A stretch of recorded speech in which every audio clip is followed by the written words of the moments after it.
Senator Chimaroke Naman is recognized.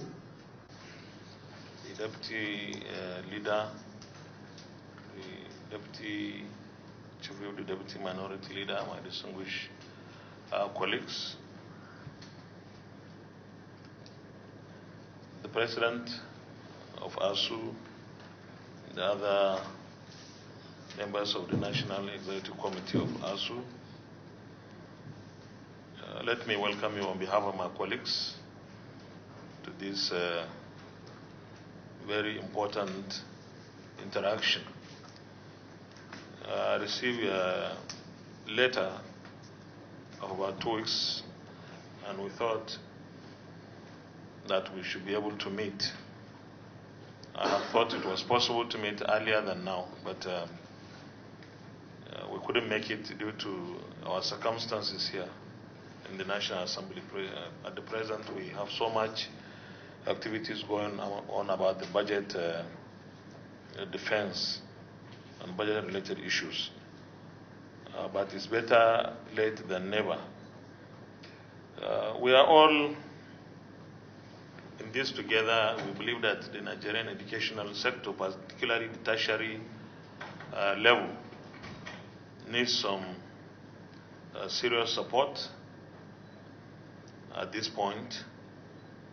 Of course, we are also not mindful of what the basic and secondary levels are. But we know that you have made a lot of sacrifices. You're putting your best with the little that is available. You deserve commendation. And for us in the legislature, the National Assembly, we are always prepared to take every necessary step to intervene to ensure that our tertiary institutions remain open and functional. That at the end of the day, we don't close our institutions, because the repercussions are always much more on the students than those who are supposed to deal with the issues. But that is not to say that we shouldn't resolve those issues. I believe that we should resolve the issues. We are part of government. My worry has always been why government should be signing agreements that they know are difficult or sometimes even impossible to operate, instead of staying to say the right things and do them immediately or as agreed. I had previous engagements when Professor Fage was chairman or president of ASUU. I was there. I've been with ASUU since when I was chairman House Committee on Education in 2005 or so. And throughout my Senate sojourn, I've been a member of the House Senate Committee on Education. So I'm very comfortable. In fact, myself, I was from a university system. So I understand the sentiments and I share those sentiments. I feel bad when somebody will just sign because there's tension or there's pressure. And at that point of signing, that person knows that he or she will not, or government will not implement those things. It's better we stand on things that are practical and then go forward than sign things that at the end of the day everybody tries to duck and run away from. I believe that we should be looking at all the issues you raised and the suggestions you have raised. We'll go into some details. The press will excuse us at a point, and that is not to say that we are chasing anybody. We are not, but some of the issues, when you are talking on how to find a way out of a situation like this, you don't allow someone to take the initiatives away from you and start publicizing things that will make it difficult to arrive at some kind of understanding. That will be the only point, but I'm sure we need you, and at the right time you will get all the information of what's happening. But at this point, the disagreement is largely about the implementation of IPPIS. The university system, like so many other systems, have peculiar environment, and maybe if you have to have IPPIS, the peculiarities must be taken into cognizance. So I'm happy that you have made your point known. I'm also happy that the Federal Minister of Finance is thinking it will address these issues. I want to know how they will address, because we are meeting with you today. We'll call the Federal Minister of Finance, Accountant General, and even the Minister of Finance to tell us what is it that we need to do to resolve the issue. Because we don't want any strike. And we want our universities to function and function properly. As for funding, the truth is we can do our best only at this stage.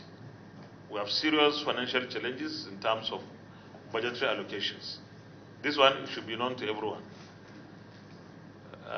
It's a battle getting our revenues right, but it's our duty again as members of the National Assembly to ensure that any revenue due to the federal government of Nigeria is captured and remitted properly, so that when we have sufficient revenue, we can fund our educational sector better.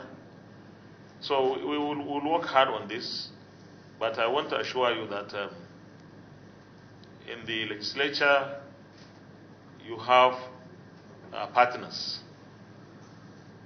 We will work with you. We'll work with you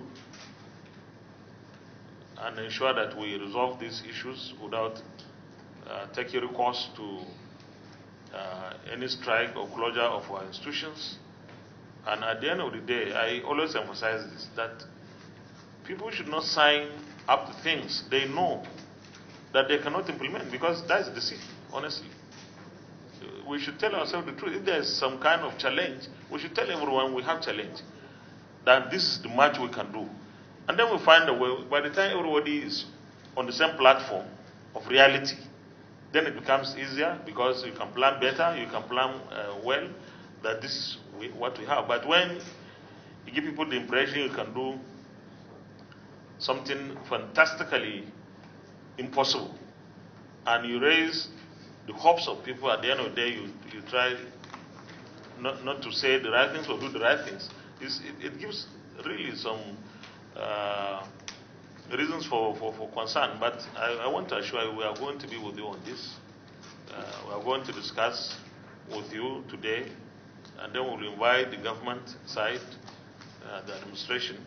Let them tell us what they are doing, and if you are looking for exemption, you have advanced your reasons, your peculiarities have not been considered, and you can do your own IPPIS, if I understood you, and all that you require is for government to ensure that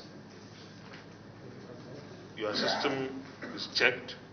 Of course, government will check your system, because if government will fund the universities, definitely government will be interested in how the funds are utilized. But then there has to be some understanding, mutual understanding, that when we provide funds, that the funds are properly channeled, that the universities or the tertiary institutions on their own can account for the utilization of those funds. I think this is something that neither the government nor ASUU can go it alone. None of the two sides can just walk away and say, this is the way I will do it. We have to be together to find a common ground, a solution, so that our universities remain functional, and of course, that our students are not asked to go home and be part of the problems that we already have, or people sitting all over the streets and not doing anything. Now, we have a challenge, and all of us, whether we are in the tertiary institutions as lecturers or staff or politicians or parents, the situation requires that all of us come together and form a common platform, a common ground, and deal with these challenges. So with this, I want to once again welcome you. You know, this is a very tough session for us in the National Assembly. Today is our last day for budget defense. I don't know whether the universities have defended their budgets, but they have. Okay. They have Vice Chairman Tashari. Oh, that's great. So, but we are going to round up our budget defense by tomorrow, by the grace of God, thinking that we are able to pass the budget in good time, so that you have your monies from January going forward. But all the same, we will do justice to this particular issue that you have brought before us. For this, please, our friends in the media, you are welcome. Report that we will have a closed session because some of the issues are going to be very sensitive. So we are not sending anybody away. You can decide to stay outside. You wait for the meeting to come to a close, and then you can ask whoever you want to ask any questions. Thank you. One more.